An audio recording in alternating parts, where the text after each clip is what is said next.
La France était la France, effectivement, du Front populaire, aussi à partir du printemps 1936. Et le président du gouvernement à cette époque-là, Léon Blum, aurait été désireux, je pense qu'il était foncièrement désiré d'aider l'Espagne républicaine, mais il était placé entre la nécessité de ne pas mécontenter ses alliés radicaux, et puis aussi, il ne pouvait pas mécontenter les Anglais, qui ne souhaitaient pas du tout intervenir. Parce que finalement, les Anglais avaient un peu peur de ce qui se passerait dans une Espagne qui serait démocratique et où il y aurait au pouvoir des partis. Donc la France s'est ralliée à ce qu'on appelait le comité de non-intervention. Elle a malgré tout laissé de façon officieuse transiter des armes pour l'Espagne républicaine. Ça a été une aide extrêmement faible en comparaison des aides massives et clairement affirmées de l'Allemagne et de l'Italie.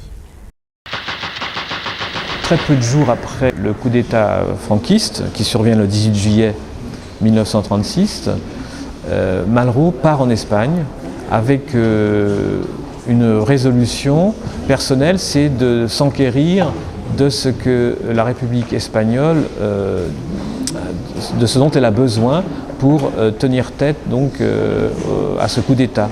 Et donc Malraux est en Espagne entre le 21 et le 24 juillet et il comprend tout de suite, en parlant avec le gouvernement espagnol, qu'une partie de la guerre va se jouer dans les airs et qu'il faut que la République espagnole soit capable de résister.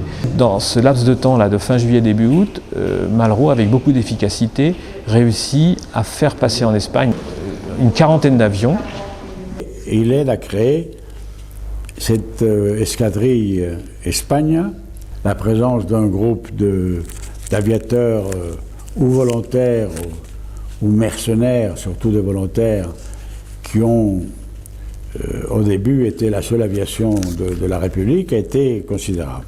Il est devenu une figure parce qu'après son expérience de l'escadrille, quand son escadrille Espagne a été dissoute et intégrée dans les forces républicaines, il a fait une tournée de propagande pour la République aux États-Unis, où il était un écrivain connu, qu'ensuite il a écrit L'Espoir en même temps, le livre. C'est un mélange de reportages, de longues discussions philosophiques, de romans, mais c'est un grand livre. À part le talent littéraire de Malraux, Malraux était quelqu'un qui a choisi à ce moment-là le compagnonnage de route avec le Parti communiste. Il a décidé, il a dit, c'est avec les communistes qu'on peut gagner la guerre d'Espagne, sinon on ne la gagne pas. Et dans le livre, vous avez à la fois ce besoin de discipline et d'adhésion à la discipline communiste et la critique philosophique, si on peut dire, du communisme comme idée du monde. Il a fait un film tiré d'une partie de l'Espoir. Le livre s'appelle Sierra de Teruel, L'Espoir.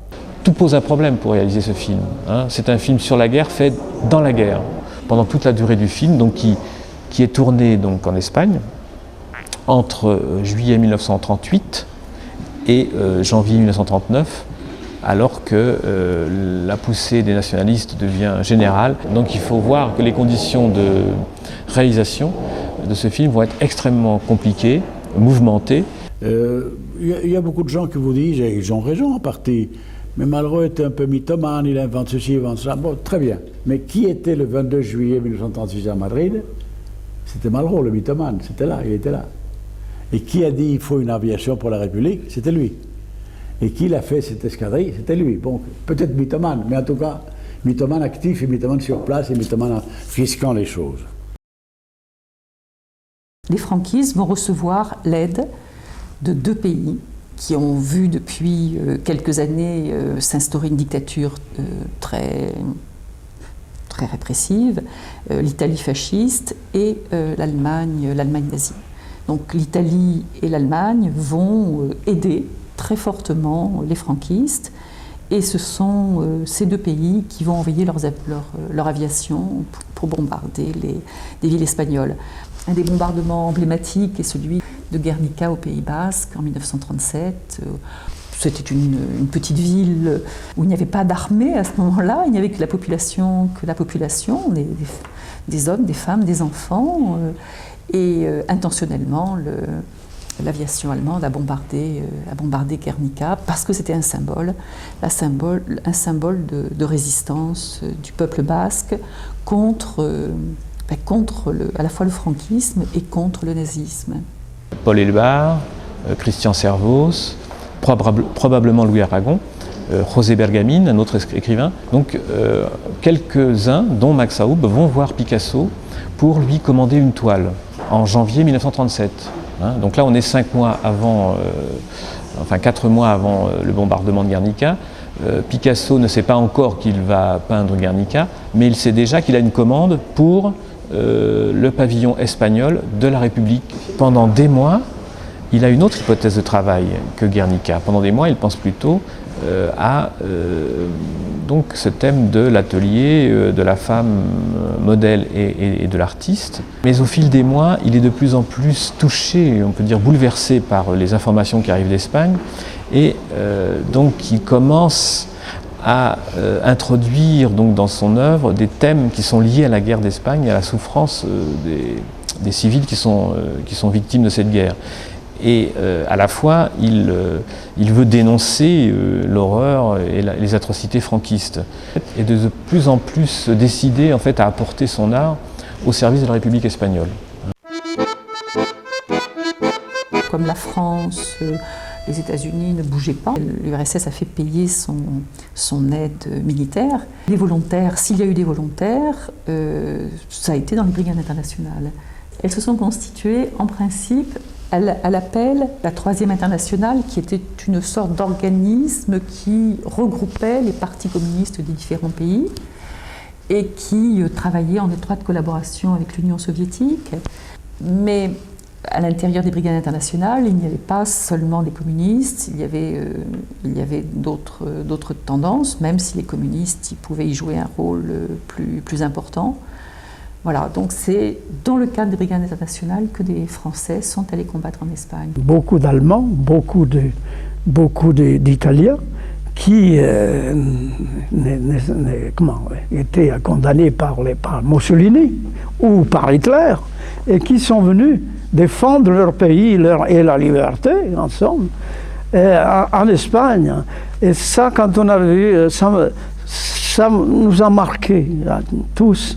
Parce que ces hommes qui avaient tout laissé pour venir défendre l'Espagne, tout en défendant la liberté, ils cherchaient la place où ils pouvaient défendre la liberté. C'était l'Espagne à l'époque. Les premiers mois, vous savez que j'ai resté au pays, avant qu'on aille sur Barcelone. Une des brigades internes, parce qu'il y avait plusieurs unités. Il y en avait qui étaient sur le front de Madrid, d'autres de l'Aragon. Eh bien, justement, il y avait une unité de la brigade internationale qui était au pays même. Et tous les soirs, on recevait, dans ma maison, ma famille recevait des volontaires avec lesquels on échangeait tout ce que l'on pouvait. À tel point qu'il y avait même un état-major.